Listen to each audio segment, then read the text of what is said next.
Atul Subhash case में इस वक्त जांच चल रही है और जांच की परतों में एक और परत तब जुड़ गई जब कर्नाटका पुलिस पहुंची उत्तर प्रदेश के जिले जौनपुर।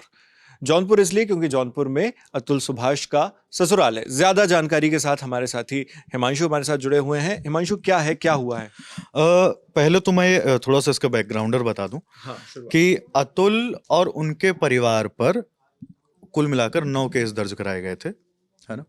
निकिता सिंघानिया जो उनकी पत्नी थी, है ना, और वो यूपी के जौनपुर की रहने वाली हैं। तो इस मामले में मतलब लगातार आप तक ललन टॉप खबरें पहुंचा रहा है।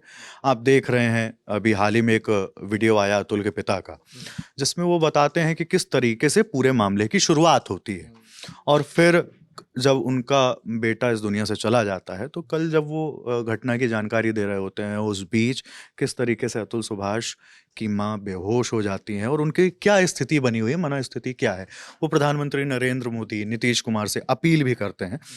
फिलहाल जो अपडेट है वो आज तक के सहयोगी हमारे राजकुमार सिंह, उन्होंने कुछ बहुत ज़रूरी जानकारी भेजी है जौनपुर से। हाँ, जौनपुर से। उन्होंने बताया है कि बेंगलुरु पुलिस जो है वो जौनपुर पहुंच चुकी है। जौनपुर कोतवाली में अधिकारियों के साथ बैठक की जा रही है। बेंगलुरु पुलिस जो है उसके जो अधिकारी हैं उनके साथ बैठक चल रही है। ये बैठक की कुछ जो तस्वीरें आ रही हैं जौनपुर से, जो पुलिस अधिकारियों की चल रहे हैं जी, ये अफसरों के साथ बैठक चल रही है। बेंगलुरु पुलिस के अधिकारी हैं इसमें और जौनपुर पुलिस के अधिकारी हैं। उस केस को लेकर उनकी बातचीत हो रही है। उसके बाद आगे क्या होता है वो भी हम बताएंगे अपने दर्शकों को जी। तो इस तरीके से चीजें हैं। और अब आते हैं जानकारी पर। तो सब इंस्पेक्टर रंजीत कुमार के नेतृत्व में जो बेंगलुरु पुलिस है वो जौनपुर पहुंची है और घटना का ये चौथा दिन है ना। और जो हमें और जानकारी भेजी है राजकुमार जी ने, उन्होंने बताया है कि थोड़ी देर में निकिता सिंघानिया और उनके परिवार वालों के घर पर पहुंचकर छानबीन की जाने वाली है। मतलब कर्नाटका पुलिस अकेली जाएगी या दोनों की टीम मिलकर इसमें जाने वाली है? उसमें तो मतलब वो अभी वहां पर वो तो उनका अधिकारियों का आपस का विषय है, वो लोग तय करेंगे कि हाँ वहां पर यूपी पुलिस के कुछ सिपाही मगर ये तय है कि एक पुलिस की टीम जाएगी, पुलिस की टीम वहां जाने वाली है। और इससे पहले नावेद हमारे पास कुछ कल रात जो विजुअल्स आए थे उसमें हमने देखा था कि निकिता सिंघानिया के परिवार वाले सड़क पर जा रहे हैं या कहीं जा रहे हैं, है ना। तो और उनके पीछे मीडिया कर्मी लगे हुए थे।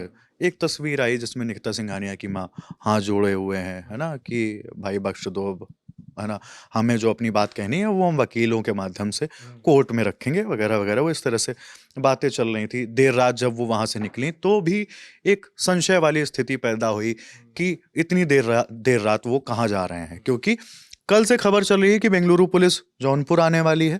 और उस बीच जब ये विजुअल आता है कि निकिता का परिवार, निकिता के भाई, निकिता के माँ वहां से जा रहे हैं, है ना, और खबर ये भी आई कि शायद 2 गाड़ियों से जा रहे हैं, है ना। तो इस बात को लेकर भी कई खबरें बनी।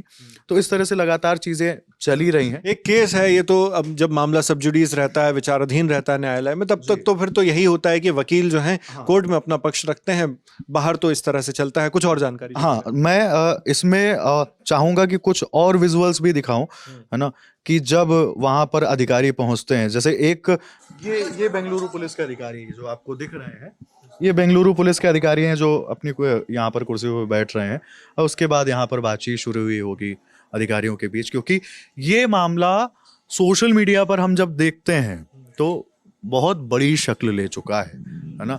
जब देखते हैं कि अतुल सुभाष के वो आरोप जो उन्होंने अपनी जान देने से पहले लगाए हैं, 90 मिनट का वो लाइव, है ना, उस लाइव के बाद एक चिट्ठी का जिक्र होता है।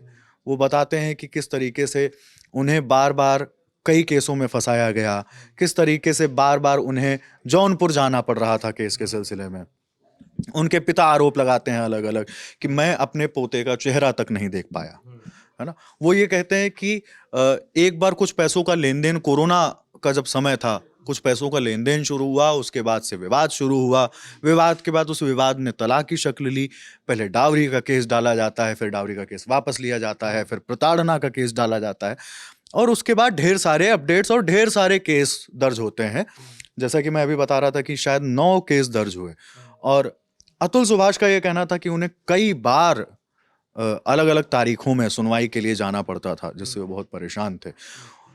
और वो बताते हैं अपने बेटे को लेकर वो कितना भावुक हैं, है ना। वो बताते हैं कि अपने माता पिता के लिए वो क्या सोचते हैं, और उसके बाद एक दुखद घटना हो जाती है। फिलहाल जो अपडेट है नावेद वो यही है कि बेंगलुरु पुलिस जौनपुर पहुंच चुकी है।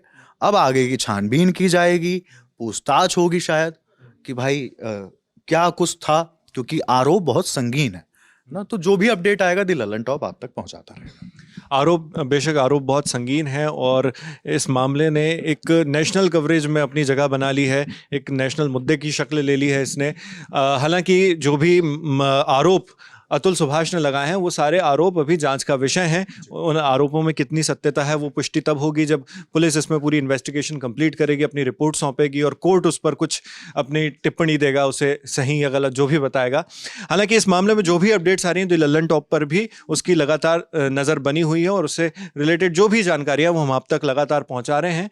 आप इस खबर पर क्या सोचते हैं हमें कमेंट बॉक्स में लिखकर ज़रूर बताएं। मेरा नाम है शेख नावेद, मेरे साथी हिमांशु हैं जिन्होंने आपको ये तमाम जानकारियां दी। मेरे कैमरे पर मेरे साथ हैं दानिश। आप देखते रहिए दी लल्लन टॉप। शुक्रिया।